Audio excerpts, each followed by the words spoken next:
again, this evening's talk, of course, as was mentioned, this is the last Friday night talk when I'll be here. I taught Ajahn Brahm into coming next Friday to give the very last Dhamma talk of the season. Even though we're doing an entry to the rains ceremony on Sunday, the real rains retreat starts just on the Sunday week. So anyway, so I get him to do some work. I was jealous of him because he was in quarantine for 14 days coming back from Sydney. So anyway, I missed out on quarantine this year.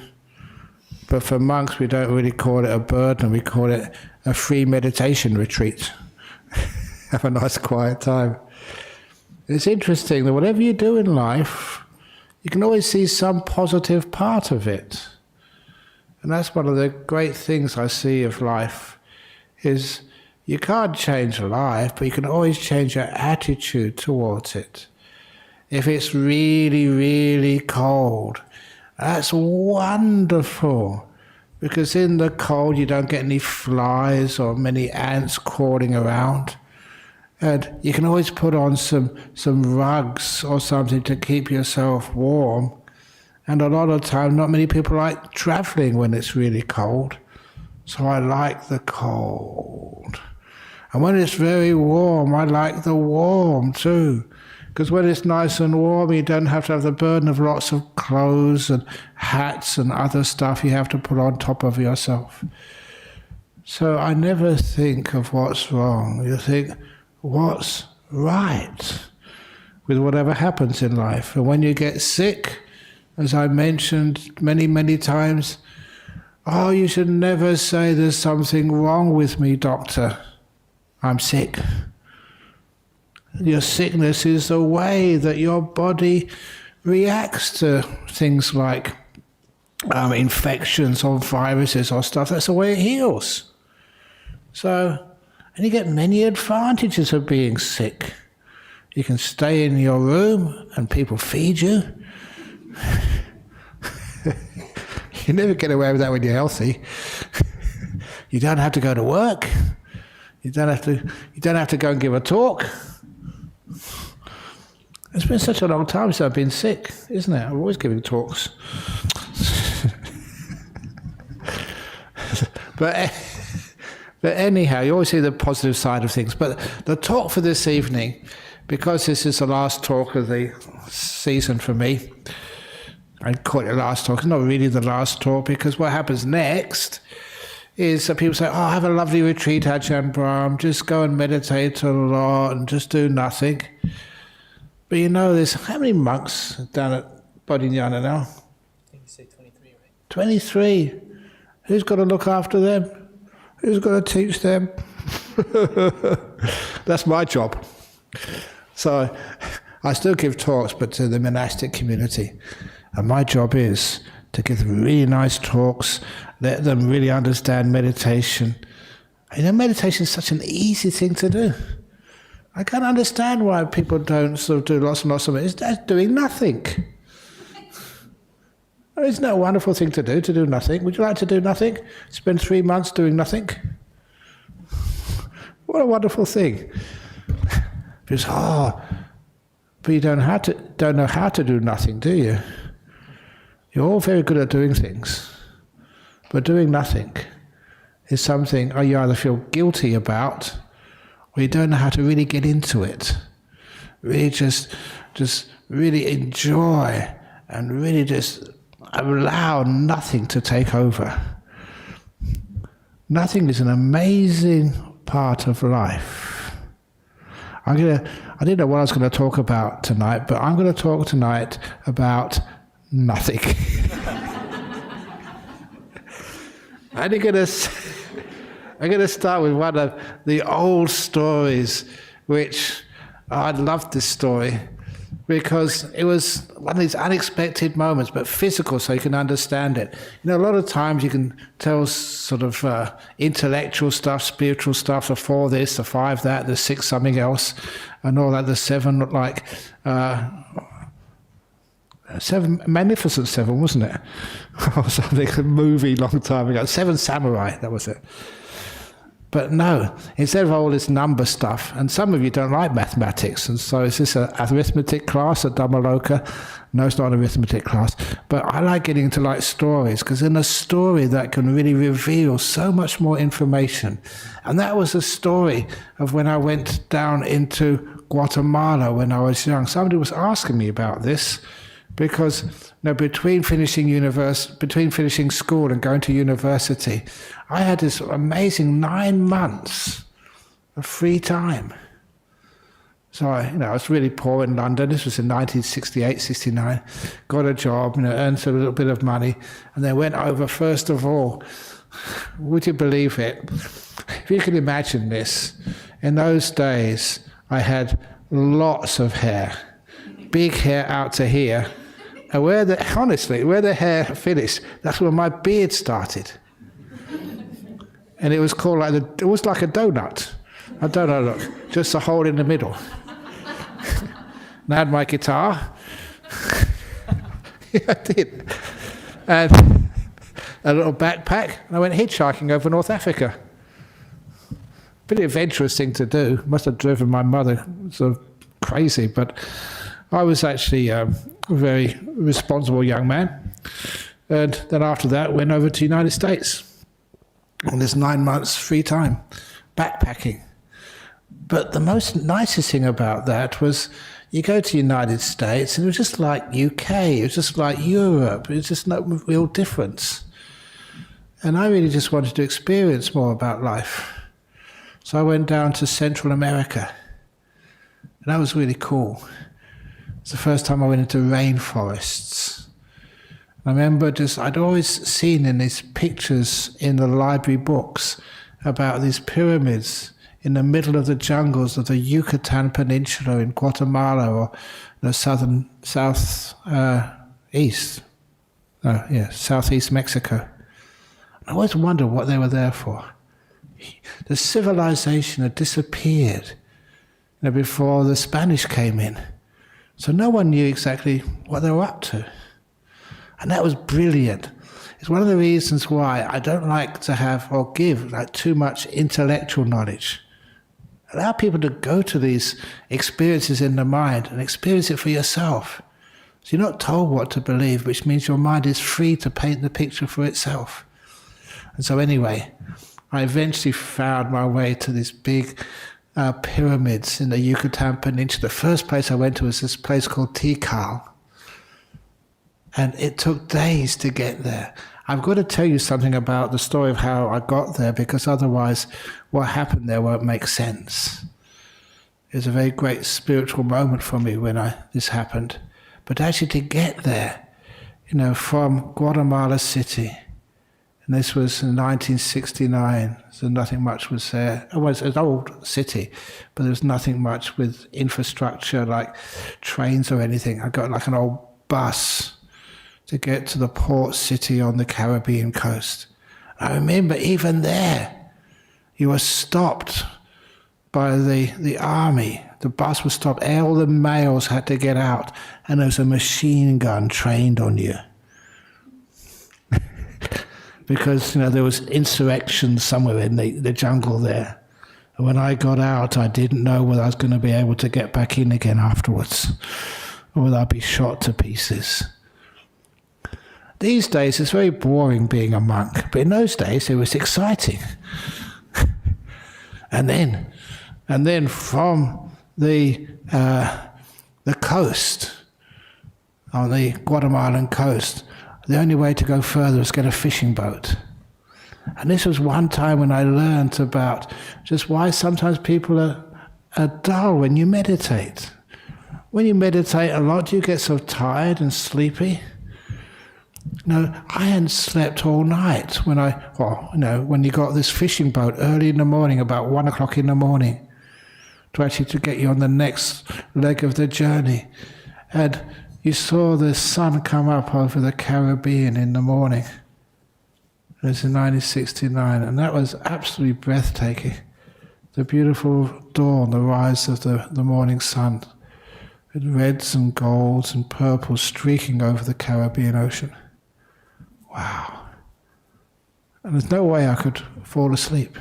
It was too beautiful. And that's one of the reasons why, when we meditate, you notice at the very beginning, I ask you to please notice how delightful your body is when it gets relaxed. And how delightful peace is. How delightful just being in this moment is. The more delight you have, and delight is there, it's a beautiful thing to have, like peace, being inside, not a problem in the world, because you let go of the past, where all the past problems live. You let go of the future, where all those fears live. It's like you're free of all of this. Ah, it's gorgeous. And once you delight in it, you stay there. And you get lots of energy and lots of stillness. It's a nice place to be.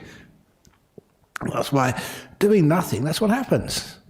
Doing nothing needs a PA makeover. And it's a beautiful thing to do. And it's also very good for you as well. Because I always notice that, just whenever I feel tired or I feel sick, I do feel sick sometimes, but I don't know what to do. I don't go to the doctor. That's just too much busyness. Please excuse me, doctors who are here. I know some people have been trying to get me to go to the doctor for years. But instead of going to the doctor, just go inside. We know how to relax the body and get all this joy coming up. Oh my goodness, that is so healing. Do that so often. You just go inside and just get lots of energy. And it just relaxes all the body. Things get eased and all this energy goes to the right places. I remember this, not my own experiences at this time, about teaching on retreats. And sometimes, when people do lots of meditation, they just want to ask somebody, what's happening? You have some weird experiences sometimes on retreats, all good stuff. But this was a time, this woman, she was, a couple of experiences here, that she was meditating and somebody tapped me on the shoulder and said, Ajahn Brahm, open your eyes, please. This is an emergency. This is really important. And she showed me one of the meditators in the back. And this lady, she was twisted around. She was contorted. Sometimes I like to demonstrate, what I'm talking about, but I can't demonstrate that. Otherwise, you'd have to take me to hospital. She was really twisted, extremely. And of course, thank you for letting me know this, what's going on. And so after the meditation, I'd sort of asked her, come over here a minute. I said, well, what's wrong? And I said, did you realize when you were meditating, you were really twisted, and a lot? And then she answered, she said, oh really? I never felt a thing. And that's when stupid Ajahn Brahm, I understood what was going on. You know what I asked her? I said, oh, when did you have your traffic accident? And she looked at me, I never told you that. At last, it's proof. Ajahn Brahm does have psychic powers. Hallelujah. And I said afterwards, no, it's not psychic powers. It's just the understanding of how your body and mind work together. I said, the reason you were twisted around like that, when you were getting still, when you stopped controlling your body, you let the body do what it needed to do, was that you probably had a very, very bad accident. And the most common bad accidents these days are car accidents. He said, you probably have a very terrible... He said, yeah, I came really close to dying. Been in the hospital many times, but, he said, this is your body doing its healing.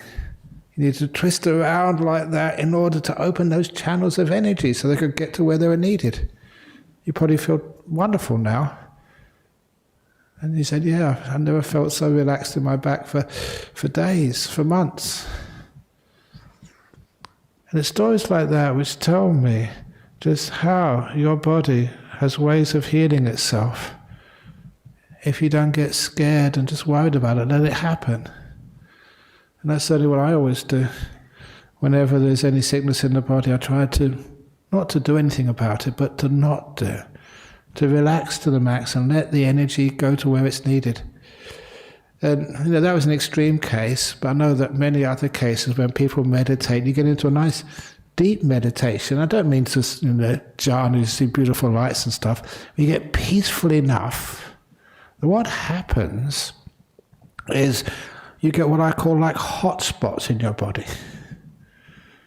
Parts of your body are much warmer than is normal, as usual. And if that really happens, again, that's healing going to that place. And so often you get little hot spots there. Don't be afraid. Just relax even more and let that hot spot stay there as long as you like. It's amazing just how afterwards you find there may be a tumour there or sort of something happening. People have some weird illnesses. And of course, that's what I ask them to do when they have these weird illnesses. I've never heard them before. Like the one which comes up now, this guy in Penang, is a Malaysian gentleman, and he told me how he had this terrible disease, a very rare disease, where the best way he could describe it is things in the brain were all tangled up, physically tangled.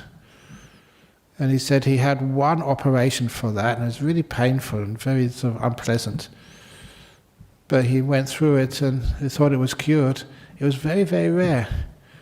And then when later on he had some aches and pains in his brain, in his skull, then they said again that it's reoccurred. It's very, very rare that it reoccurs, but it's back again. They showed him the CT scans. And he was really scared because you've been through these terrible operations once. You don't want to go through them again. He said, what am I going to do? And so I told him about meditating properly and just relax. Don't be afraid. Don't try and cure it, but care for it. That's sort of the trick there. When you try and cure things, you get tense with it. When you care for it, you just allow it to be really relaxed and at ease. And so he did that. And I think straight after what was supposed to be the operation, he came back up to Penang, I think, just to see me and just to thank me. He said, what happened? He said they took the CT scan again, just before the second operation, and they said the words to him, sir, I'm sorry to say this, but there's something wrong with the CT machine. The CAT scan, we have to do it again. And they put him through the CT scan again and realised nothing wrong with the machine. It's something they didn't expect. Whatever the disease was, scrambling up some of the stuff in his brain, had actually unscrambled, and he was perfectly healthy again. So what the heck is going on? They've never seen that before. He did that sort of procedure in Singapore. And this is just one example of many, like people who just do amazing things when you allow the body to relax and basically heal itself. But anyway, going back to Central America, I do go off track sometimes, many thousands of miles. But in those days, to get us all over on trucks, on fishing boats, and just going through the jungles. This was against 1969, and that part of the world was not developed at all. And just going through the rainforest, it was a real rainforest, just with jungle on either side. And there's a sort of thing you'd expect. I really expected any moment Tarzan to go swinging out of the jungle, going, whatever Tarzan does these days. But I also remember just getting one of the most beautiful breakfasts I've ever had, just on these little bamboo and thatch restaurants on the side of the river. No roads or no cars or electricity or anything like that there. And I don't know if any of you like Mexican food, but this is like poor Mexican food. And it was just the chapatis, it was beans, black beans, and a cup of coffee. So simple, but it was just so nutritious, dogs running around and nothing else. And I always remember the simplicity. That's also what I love, like simplicity is so tasty. Sometimes we put too much stuff in food, too much stuff in everything these days, too many things in our houses. And it just loses the sense of houses are for people, not for things. Oh, I'm just wandering off here again. The first time I was in Thailand, in the northeast, this was a remote part of Thailand, no electricity, no, obviously no TV or anything, and going into the houses in northeast Thailand in the evening to do some Buddhist ceremony. And I went into the village with a few other monks. You could see that every house on the little road going into where we were going to do a ceremony, they had an upstairs veranda, same like in Cambodia as well, exactly the same. And upstairs and underneath was where the water buffalo lived. And the whole family lived up top. And they used to meet every evening. And there was a light there. The light was like a kerosene lamp. It was just a bowl of kerosene and a rag which they poked through the top of a toothpaste tube. That made a nice wick. And they lit that, and it just floated in the kerosene oil and created a light, but also created smoke, which kept the mosquitoes away. It's very, very efficient. But the most compelling part of that memory was to seeing the whole family sitting around that single light. Grandparents, grandmas, aunties, uncles, the fathers and mothers and their brothers and sisters and the little kids as well. And every evening they sit like that, nothing else to do, telling stories. Some true, probably mostly made up.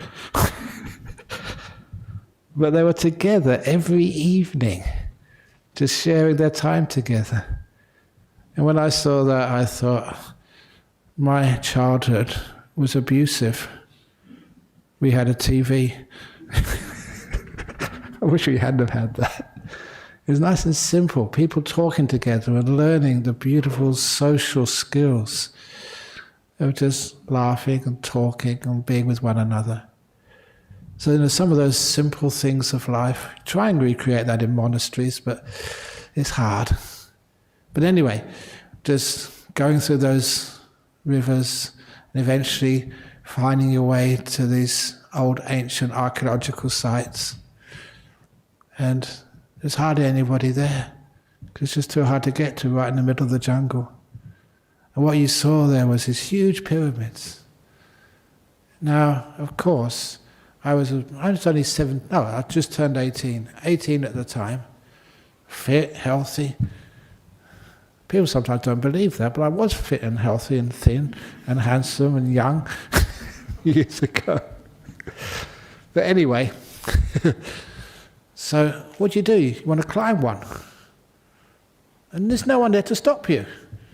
Because I think there's one archaeologist there, but that's about all I saw. Lots of monkeys and other animals and stuff, but only one other human I think I saw. And so to climb up, it's a long way up. But what happened when you got to the top of that pyramid? There's no guidebooks or anything to tell you, what it was all about. There's no shops or anything.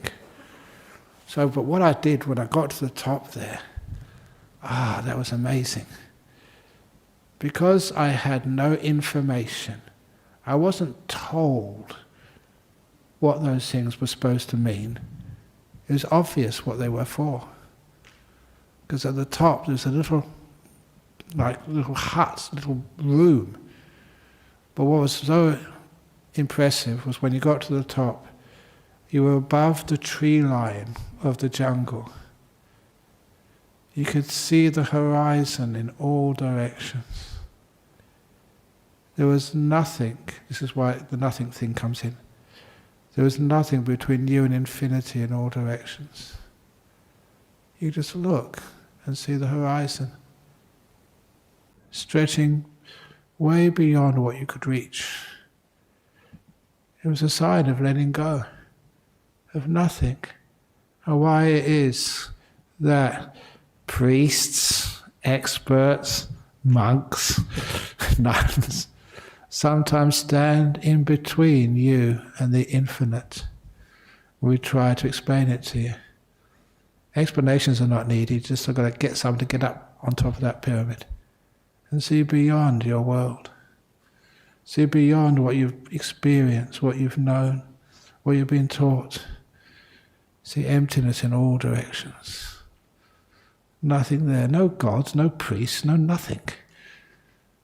And that was probably one of the first times you experienced the spiritual profundity and depth and inspiration of something like nothing. And that's one of the reasons why that you revere nothing. We put so much stuff on the shrines. Wouldn't it be wonderful just to have nothing at all on that shrine? Totally empty. What would you do? You put something on it. Even a sign, don't put anything on here. That's putting something on it. What do they do when they got this beautiful... Have you been mountaineering? Okay, there wasn't that big mountains over in UK where I grew up, but I went up many of those mountains. You know what they do when you have mountains, you get to the top of the mountain, and someone's put a flag up there. Or they put a bunch of rocks up there, and they carve on there. My old lay name before was Peter Betts. Peter Betts was here. What do you want to say that for? So instead, to really respect like a mountain, isn't it best to leave it alone? Because what usually happens, you start with putting a flag there. The next thing you put up there is a coffee shop which sells souvenirs. Well, that's really terrible. If you get to the top of the mountain, you find out there's a big coffee shop up there and a cable car on the other side of the road which takes you straight up. Why is that not... I really objected to that, because sometimes, why do we need all that stuff? Can't we just respect emptiness and nothing and its beautiful nature where nothing is disturbing it? Just as it was centuries ago, millennia ago. We don't add to it, we don't take it away because it's perfect as it already is. We don't try and cure it. We care for it. It's one of the reasons why that when you're announcing it's coming on to one of my birthdays soon, sometimes people always ask me, what do you want, Ajahn Brahm? Can we give you a gift? I've served you, looked after you, been kind to you for such a long time. Do you want to give me something? And a few people have got the message. You know what they do? They get a nice little box. They wrap it up and give it to me. And when I open the box, you know what's inside of it? Nothing. That's just what I wanted. How did you know? And it's beautiful, just a nothing, the emptiness of life. But anyway, going up that pyramid, you can see what it would have been like. For someone who never had a TV, never had schooling, never had read books, never went to a church or a temple or a mosque or anywhere. And they were taken up to the temple for the very first time as a young man or a young woman. That's what I imagined, standing on top of that pyramid, not being told what to do and when to come down. I just was enjoying myself. Freedom. Time was not important. And just doing stuff was not important. There's no rules up there. There's nowhere else to go, except just to look all around. And just being up there and feeling also the coolness. Because in the jungle, if you've been in jungle rainforests, it's very close and very damp, and there's hardly any wind goes through, lots of insects like mosquitoes and stuff. You go up the top there, because it's above the tree line, you get the winds blowing. It was so refreshing up there. No mozzies. It's nice and clean air. And it was just, nothing was there. And I loved that. That was really a religious experience. Imagining if I had just been a young kid, going up there for the first time, seeing infinity for the first time. What is infinity? Nothing between you and the infinity, a direct contact. So little by little, you appreciated the simplicity. But it's hard to be simple in this world because when you have nothing, people want to give you something. Put stuff on the shrine, put stuff on the mountain tops, build retreats in the desert. Let the desert be free. Nothing there. So little by little, you understand that nothing is very profound. So profound when people ask you, all these years of being a monk, what have you attained?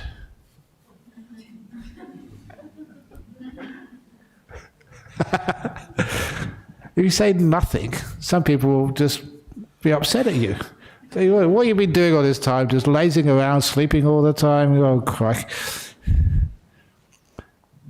Now, instead of nothing you can't contain, you can't put in a box, really, real nothing. Nothing is free. Nothing is something you can't own. Nothing is something which, again, is around everybody. Have you ever noticed when you walk into this room, this hall, many of you have been here every Friday for weeks, months, years, I don't know. When you come in this room, what do you see? You see Buddha statue, carpets, people. You see monks, nuns, whatever. You see the walls, you see the lights. You see things. We've been conditioned by our upbringing to only notice things. But have you noticed the biggest thing in this room is the space between us all? What surrounds us. And it never separates us. It's what joins us together. It's around you, it's around me. The emptiness in this room, the nothingness in this room. And that's really hard to notice and hard to preserve because we've always been conditioned, brainwashed, learned how to notice things rather than how to notice nothing. The space between people rather than the people themselves. And of course, you know where this is going.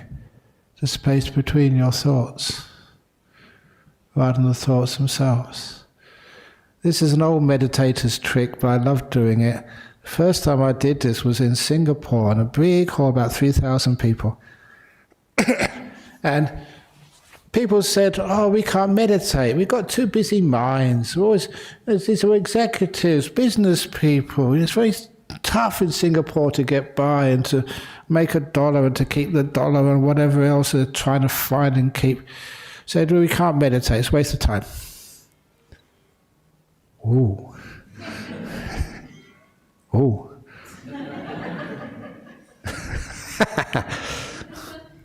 There's another thing which, there's always noise around. Or is there? Can you hear the space between the noises? That's amazing. After a while, you find that so delightful. And that's actually in this little exercise I did for these Singaporeans. 3,000 of them. Simple. Just ask them to please be aware. When I'm speaking, you always, listen to what I say, but also there's a reaction to what I say. Sometimes I say something stupid, and, oh yeah, I've heard that one before. Oh yeah, that's not very smart. Oh, I don't agree with that. You have a reaction in your mind. But now, what is a reaction in your mind as I'm speaking now? Because you'll start to notice. many gaps between my words. In those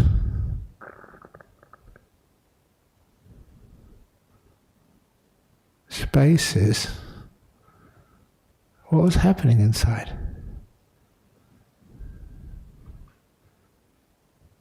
Nothing was happening. And it felt so peaceful. It felt profound.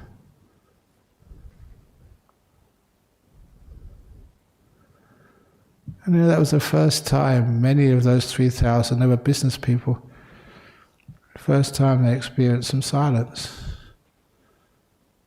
stillness, peace.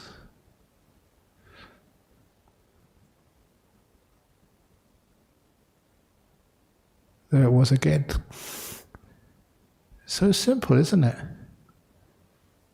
Now, see if you can remain still for half an hour.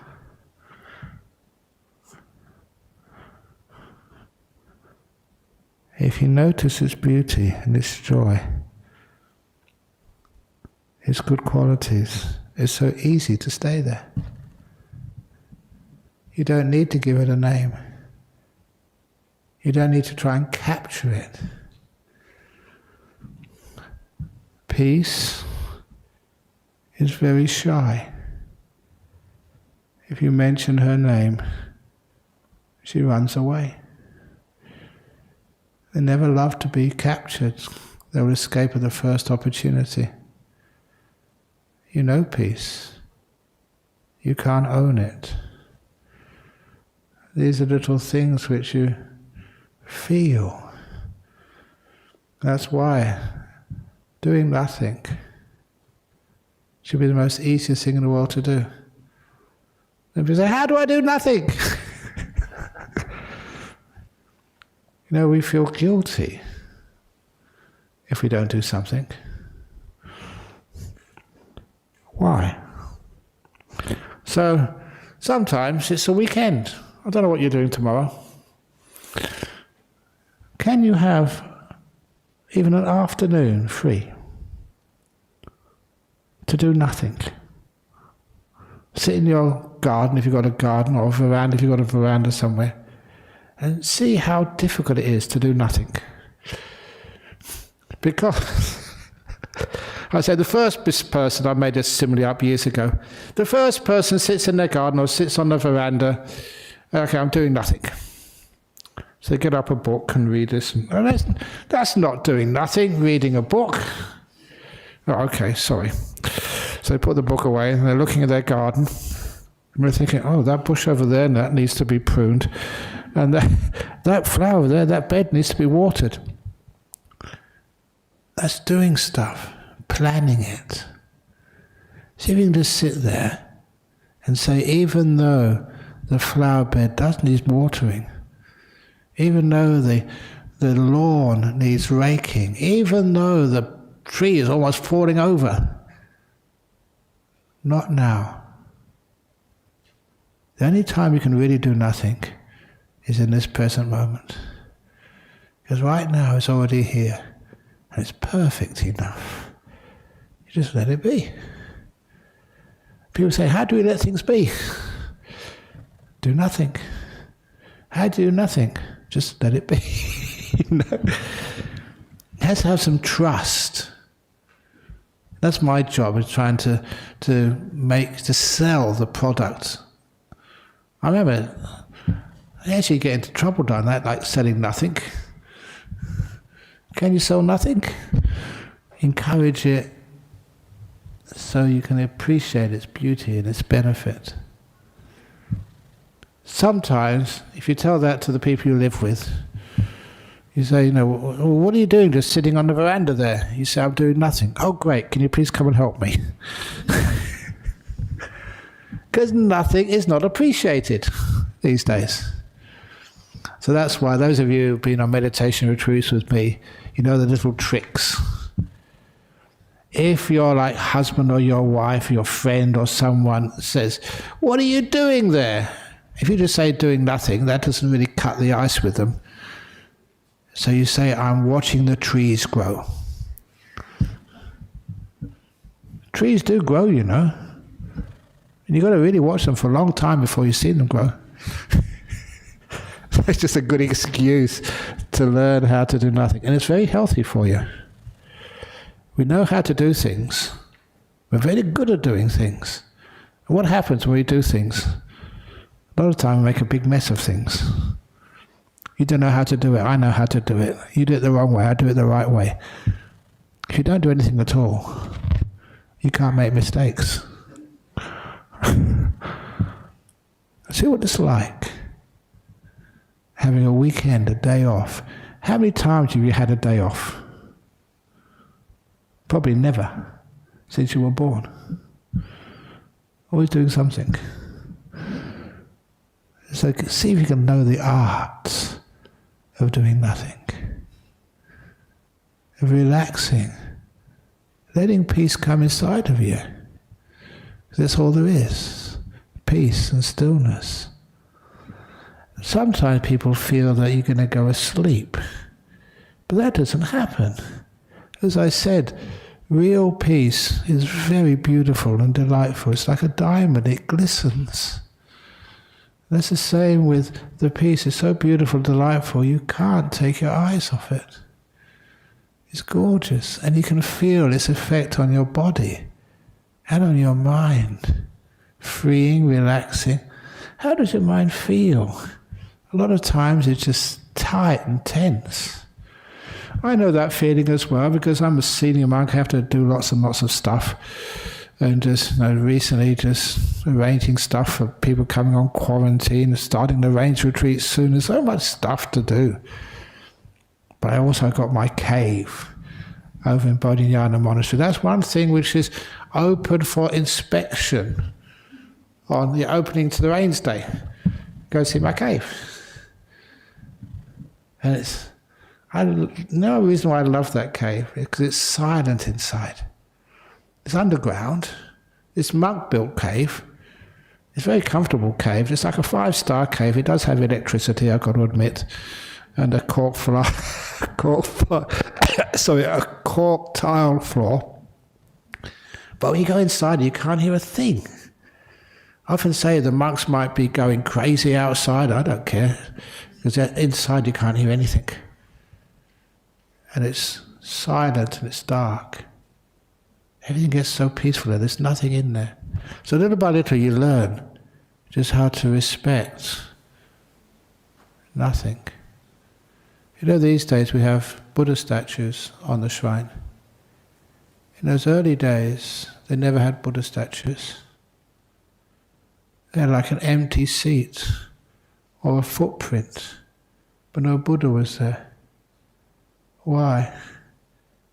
Because it was just showing just the power of like emptiness, nothing being there, things vanishing and disappearing. And how beautiful and how inspirational that was. And because it was beautiful, if you really appreciate nothing, then what happens? It becomes incredibly powerful. And you know where you can go to sleep or get tired when the mind is just paused in the stillness of nothing. That's one of the reasons why, oh my goodness, I keep going on. That's one of the reasons why one of the deepest teachings, or probably the deepest teachings, which Ajahn Brahm gave to me years ago. Just talking about this the other day at Monk's Monastery. And, you know, your teacher, you always try and look after them. But, you know, sometimes you can look after them too much, which is one of the reasons, you know, sometimes I reject. So this is enough. Because the example there, okay, here we go, if you don't remember this one, was on one talk, this is quite a few years ago, here at Dhammaloka Centre in Nollamara, I coughed. And then I saw a couple of people go out, and they came back in. At the end of the talk, they said, I've just been to the shop to get this medicine for you. It's really important. I don't want you to have a cough. That's very nice of you. He said, you will take it. I said, okay. They put it down there. And then someone else got another medicine. Oh, this is homeopathic medicine. It's really, really good. It really helped me. You will take it, won't you? They put it down there. Then someone got some herbal medicines. And someone got some Ayurvedic medicines. Someone got some allopathic medicines. Someone got some psychopathic medicines. I don't know. There's so many types of medicine. And I was stupid enough at that time. I said, okay. Well, they gave it to me. You can't just disappoint them by not taking it.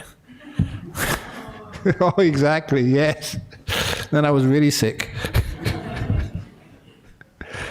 But sometimes, you got really nice hearts, but sometimes caring for people too much.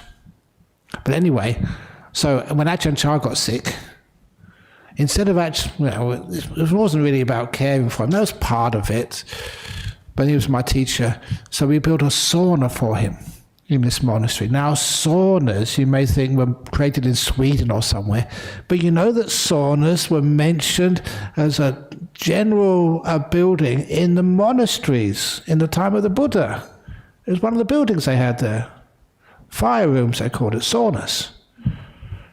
So, it was invented in India a long time before it got to North Europe. So anyway, we read that.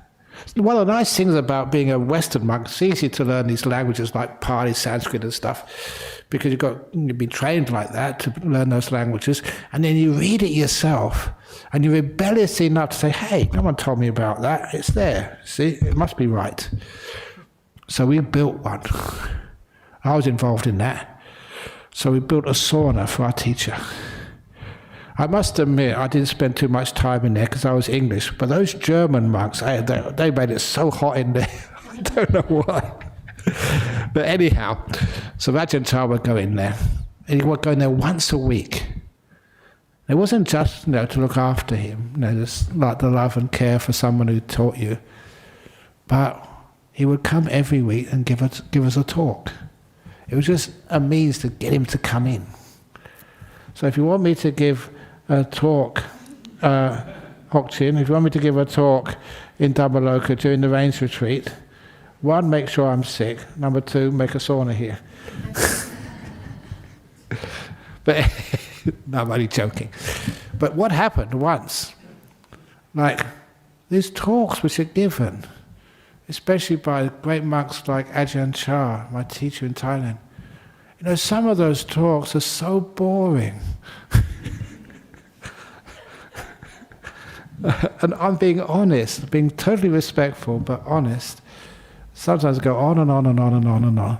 Same old stories I've heard before. But sometimes, sometimes you just hit the spot. And when a monk like an Ajahn Chah really hits the spot, wow, that's just so inspiring. And this time, he gave this talk, and it was really one of the most magnificent talks. You were inspired, uplifted, and just really blissing out. So when he went after the talk to go to his sauna, I just went around the back of the hall and just sat there meditating for a couple of hours. Oh, it's just beautiful meditation. Because inspiration, that's one of the best ways to get deep meditation. A nice talk, allow the joy and the happiness to come in. You feel, wow, this is really good. You just want to cross your legs and close your eyes and do nothing. You don't have to do anything. The mind is just going in that direction. Just don't impede it. Let it go. And it goes deep inside. When I came out of my meditation, just lots of happiness inside. I don't know if I've told this story at Dhammaloka before. The monks know it very well. But when I came out of the meditation, I was just really walking on air. You do after good meditation, mind really clear. I thought I should see if I can do anything for my teacher. So I went walking towards the sauna. I was too late. He'd already finished. He was walking in the opposite direction. And as he was walking towards me, I saw him. He stopped and he looked at me.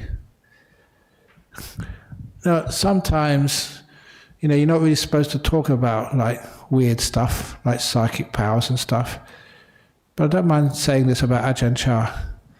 This was a time I just walked into. I had a very clear mind, and you could actually, you may sort of think I'm stupid here, but this is true.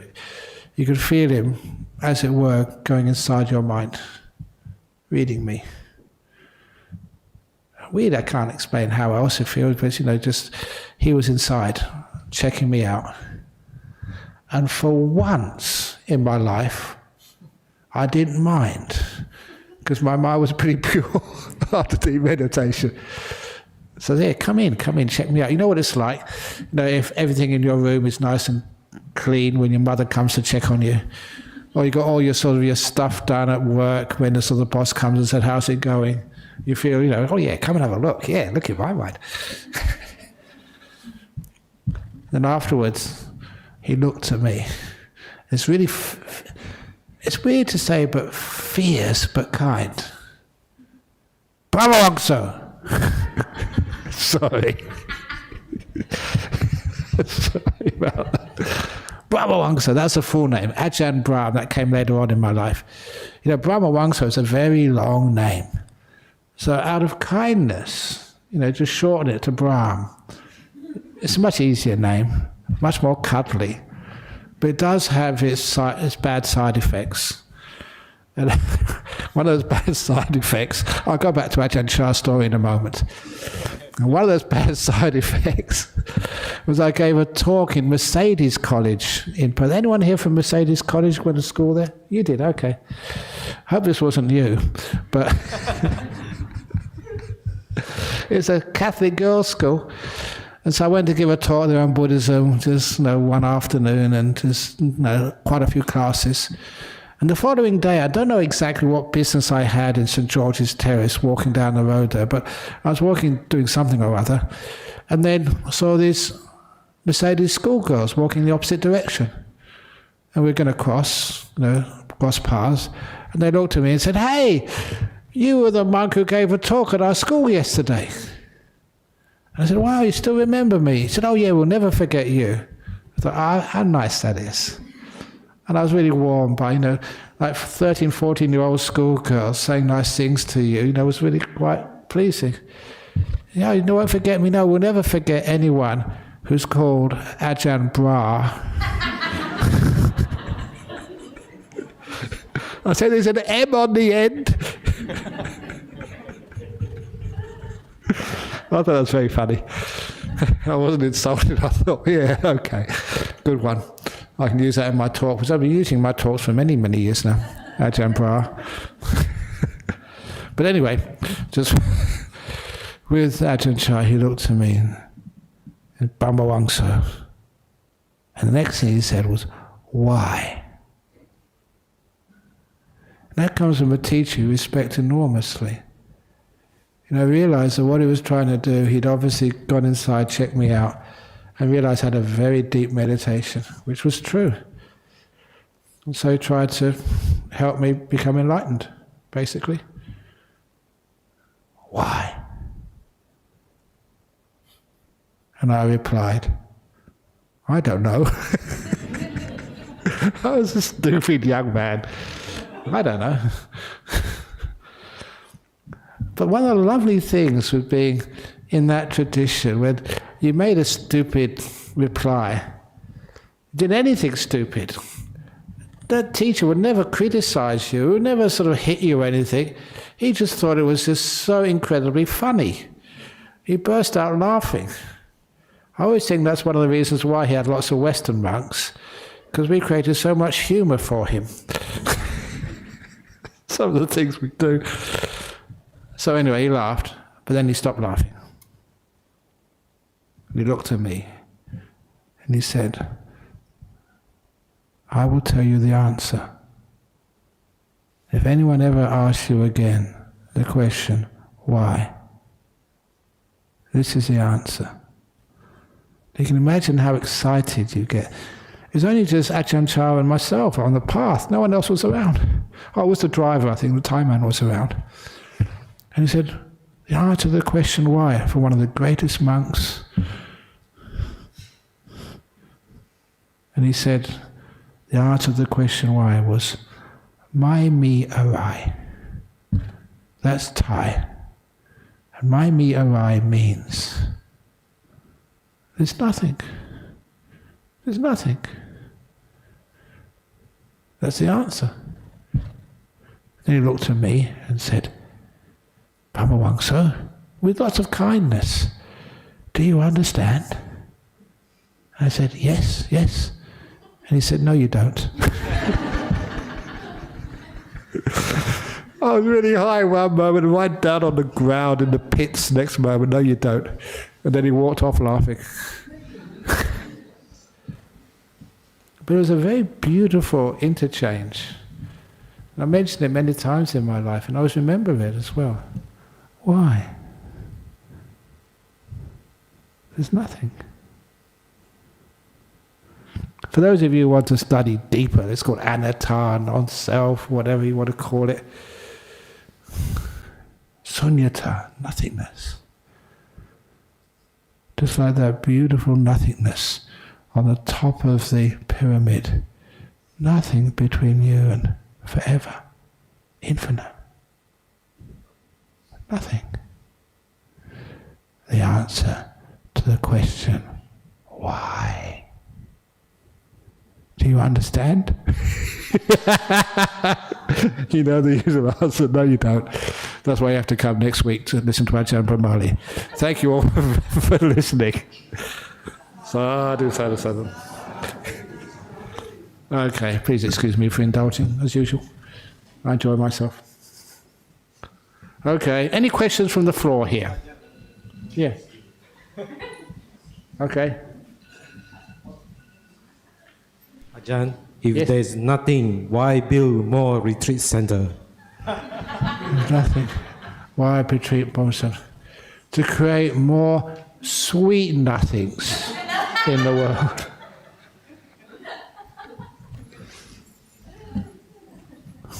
Yeah. Okay, next question. Okay, yeah. There's questions, aren't there? Here we go.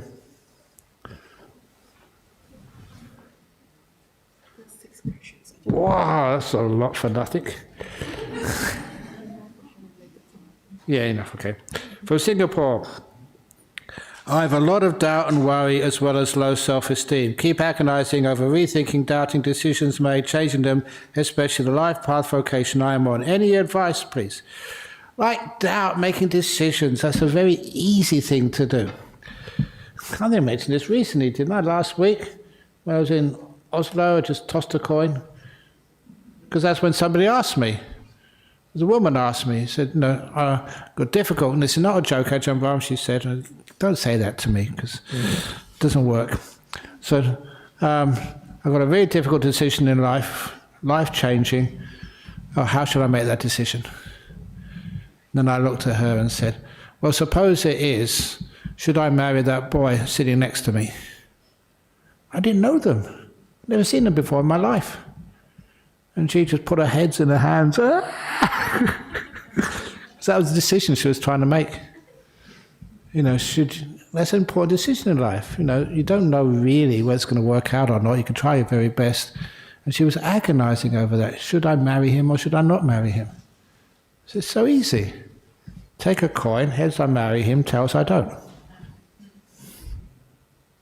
Why not? People think Ajahn Brahm is crazy. But the point was, you're making those decisions. Heads I marry him, tails I don't. When you do that, it comes up, say tails, I don't. How do you feel? How do you react? Inside you think, yes. Thank you, coin. Or do you think, 2 out of 3? So all the tossing the coin is doing is revealing how you feel inside. Getting that intuition to come up instead of your thinking. Because too often we rely on our thoughts, which are often just distorted by fear or by want or all sorts of other silly things. The intuition is much more pure. It goes deeper where places like fear can't reach. You know what to do. And this reveals it. Comes up heads, marry him. Yes. It means that's what you really wanted to do in the first place.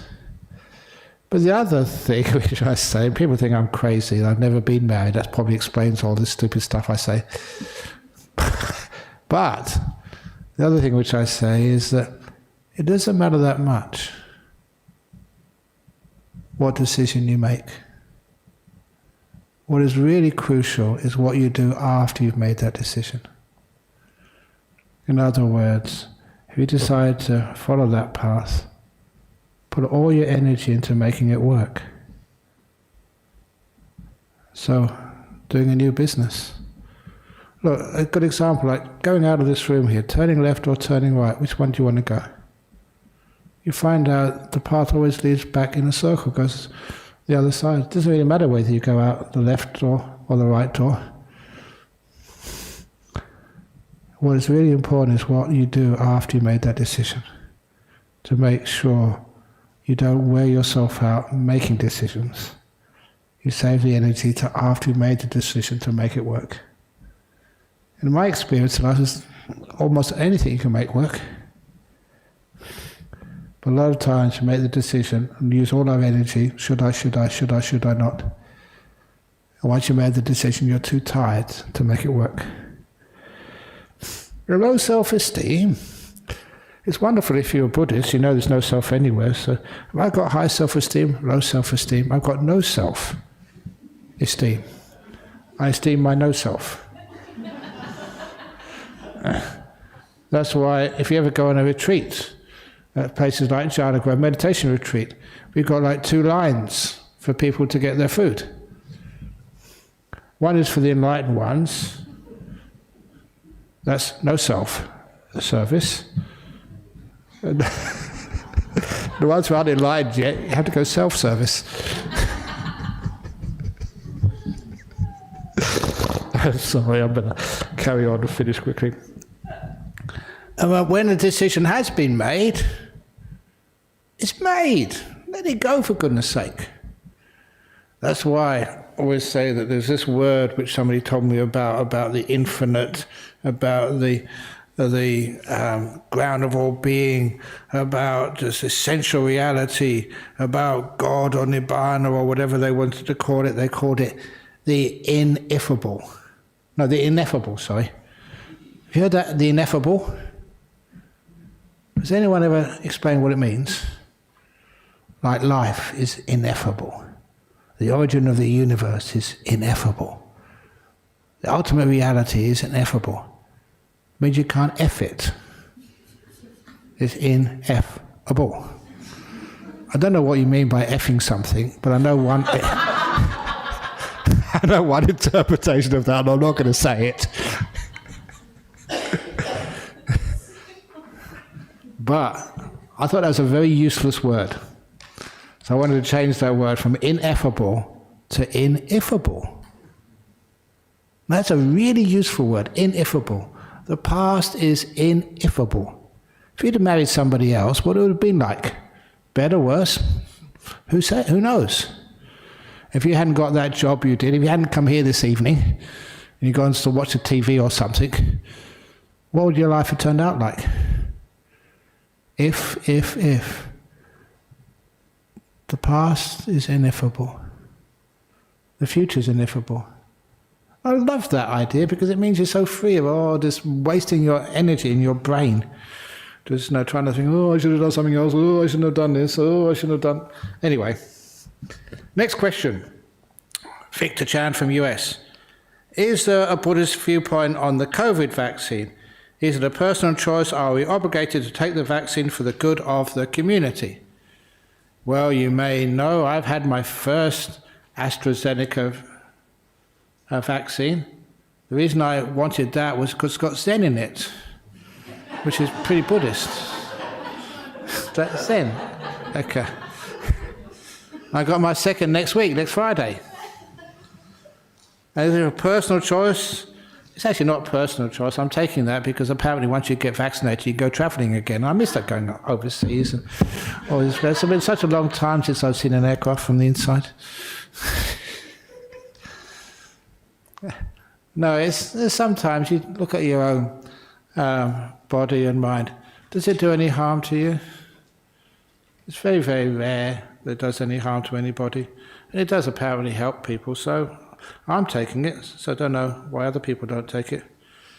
And also that I've noticed, I said this at Bodhinyana Monastery, I've noticed that all the people who go to Bodhinyana Monastery, not one of them has got COVID.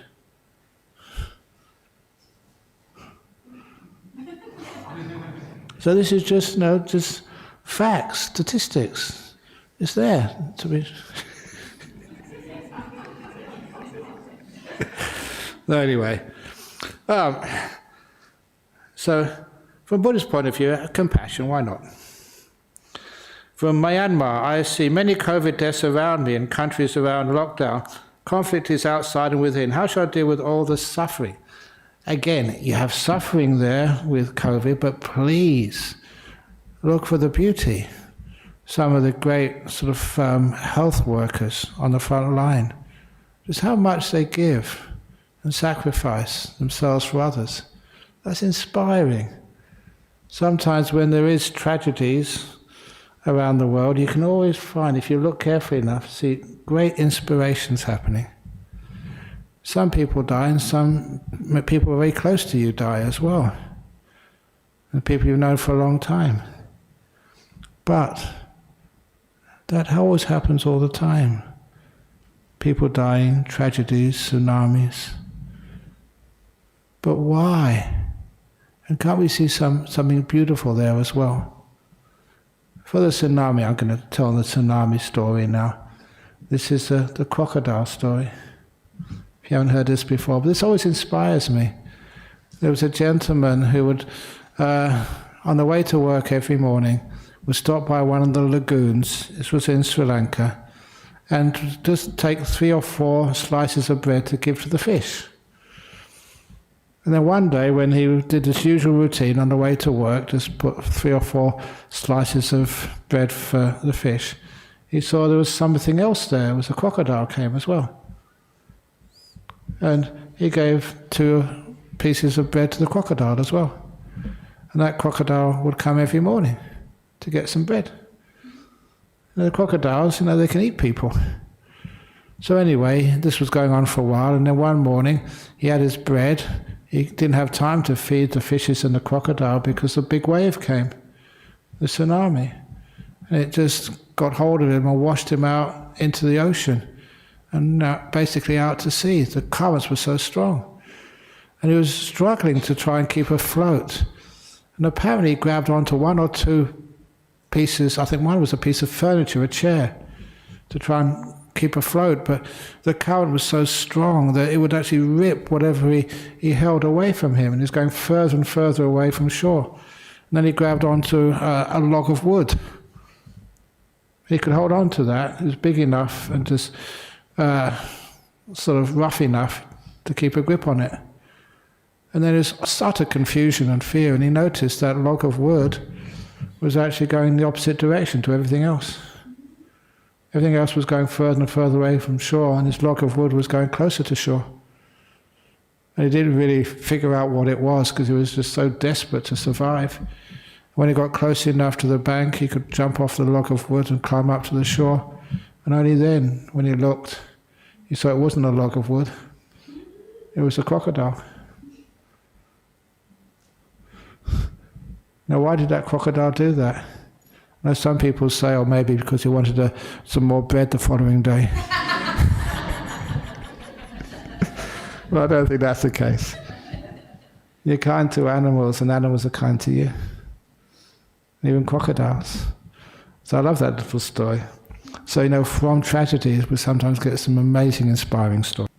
From Hong Kong, how do I overcome my wanting to settle old past stuff and find a solution to it? How do I let it go, settle it, find closure? Thank you and happy birthday.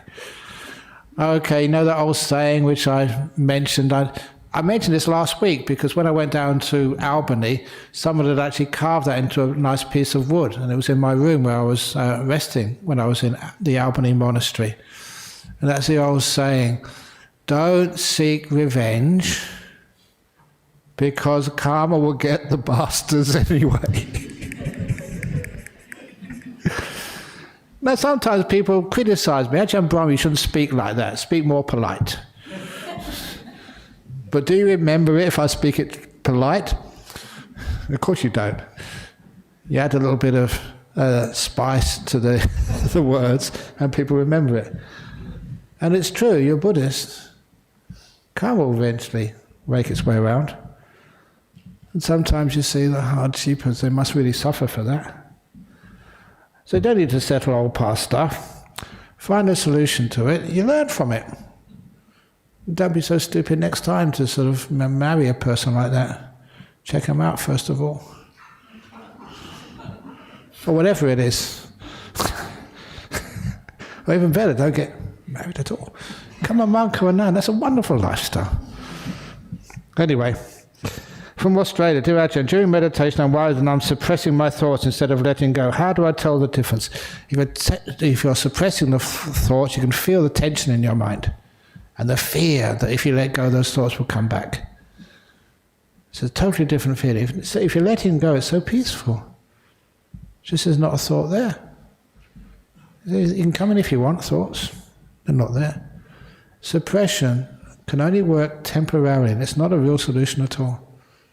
You don't suppress anything. You realize that silence is more beautiful.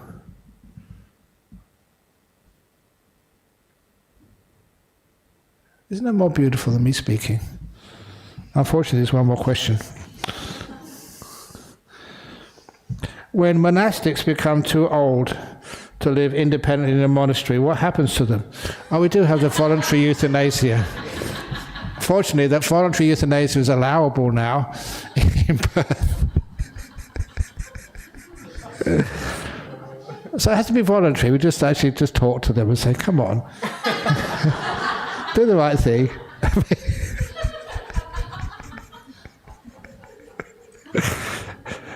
No. What happens to them? Do they grow old and die in the monastery, or do they go to lay people's nursing home? Oh, crikey. Remember, I'm 70 next couple of weeks. No, a lot of times that you can care for a person, and sometimes there's no way you'll do that. You look after people. And as I say, it's amazing the health you can get with good meditation. I'm not just saying this, that I have been a very healthy monk for a long time now. Again, the only reason why I take those COVID medicines is just for travel, to prove it to other people. But there's something inside your meditation, it's very powerful. You just know how to look at your body and just leave me alone for a couple of hours and it's all gone. So that's one of the reasons why you take that medication. Too old to live independently in a monastery. Who was it? One of the oldest people in the world, I think, was in Phuket. He was 114, that monk in Phuket. He was in his late hundreds. And he didn't have much in it. He wasn't running around or going on a surfboard in Phuket Beach. But he was just still fit and healthy. Would talk to people very clearly. It's interesting, old age, what is it? And sometimes, as long as your mind is clear and strong, which is what we do as especially monks and nuns, we really train our mind. You may think my tummy is fat, but that's only because we follow the middle way. But the mind is really fit and healthy. That's the most important part. When your mind is fit and healthy, then that governs everything else. So, they die in the monastery? Yeah, sometimes they die in the monastery, go to a lay people's nursing home. No, I don't think I would do that. How old are you now, Venerable? Only 40. No, we won't do that. Just learn to live peacefully and happily by yourself. You don't need much attention. But anyway, I've got it all worked out for when I die. Because you've seen my cave where I live. So I'll just close the doors, bolt them, and just stay in there. So you won't know, is he alive? Is he dead? Or just suspended animation? And that'd be great, to raise funds for whatever you want to do, Mr. President. Ajahn Brahm doesn't disappear, doesn't go. He's still there. Or is he not there? He's gone to nothing. From nothing to nothing. Thank you for listening. Very good. Because that cave, you can't get in there. Once I lock the doors, there's no way you can get in there. You can't burrow from up top. You won't know. What a beautiful way. It's like a mausoleum. But it's already there. Okay, now what are we doing next? Oh yeah, we just bow 3 times, don't we? Okay. And then we can go and do whatever you need to do. Any questions, you can come up afterwards if you really want to irritate me. No, you can come and irritate me if you want.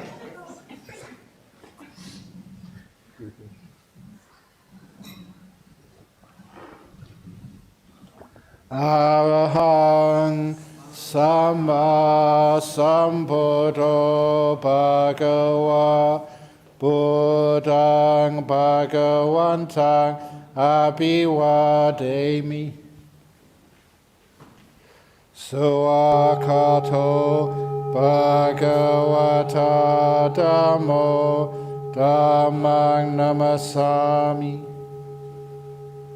Supatipano Bhagavato Sawaka Sangho Sanghang Namami.